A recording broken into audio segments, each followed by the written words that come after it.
गौतमी की बात सुनकर दृष्टि कुछ देर के लिए चुप हो गई और फिर आखिरकार उसने अपना सर हिलाना शुरू किया। इसके बावजूद उसकी आंखों में अभी भी थोड़ी झिझक मौजूद थी। दृष्टि के स्वभाव को अच्छी तरह जानते हुए गौतमी ने इस बारे में बात करना जारी नहीं रखा, क्योंकि वो जानती थी कि दृष्टि उसे खोजने के इरादे को खत्म नहीं कर पाएगी, लेकिन उसे कुछ समय के लिए टाल देना ही काफी था। इसके बाद गौतमी ने ध्रुवांश के पास चुपचाप खड़ी उस लड़की की ओर देखा और एक गर्मजोशी भरी मुस्कान के साथ लैला से बात करते हुए कहा, तुम्हारा नाम लैला है ना? ध्रुवांश की ओर एक नजर डालते हुए लैला थोड़ी घबरा गई और उसने अपना सर हिलाते हुए कहा, जी।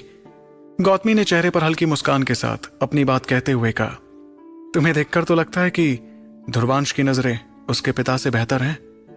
वैसे तो उसके सामने खड़ी लड़की की उम्र काफी छोटी थी, लेकिन उसके पास जो स्वभाव और चरित्र था वो किसी आम लड़की के पास नहीं होता। जाहिर था कि लैला पर उनका पहला प्रभाव काफी अच्छा पड़ा था। वहीं उसकी बात सुनकर लैला के गोरे और प्यारे चेहरे पर गुलाबी रंग की झाई आ गई और उसने अपनी बात कहते हुए जवाब दिया, ये कैसे हो सकता है आंटी, आप तो बहुत बहुत ज्यादा सुंदर और जबरदस्त हैं, बल्कि मैं तो आगे चलकर आप जैसी बनना चाहती हूँ। उसने जो कहा वो सच था। कुछ पल पहले गौतमी ने जो अद्भुत तकनीकें और ताकत दिखाई थी, उसने लैला को उनका बहुत बड़ा चाहने वाला बना दिया था। अगर वो भी उनकी तरह ताकतवर हो सकती तो शायद वो अपने लराविया दल की भारी जिम्मेदारी को पूरी तरह से संभाल पाती। तब लैला का पतला और सफेद हाथ अपने हाथ में लेकर गौतमी ने उसके हाथ में मौजूद लराविया तलवार पर एक नजर डाली। इस पल उसकी आंखों में हैरानी की एक झलक दिखाई दी और उन्होंने अपनी बात कहते हुए पूछा, एक बात बताओ बेटी, क्या तुम लराविया दल से हो?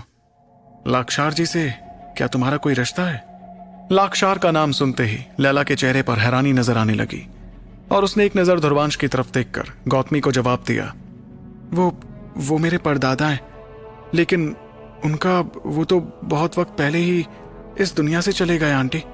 फिर आपको कैसे उनके बारे में पता है?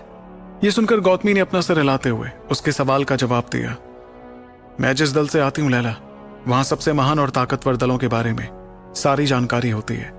बचपन से मैं लाक्षार जी के किस्से सुनती आई थी और मैं बचपन में उनके जैसे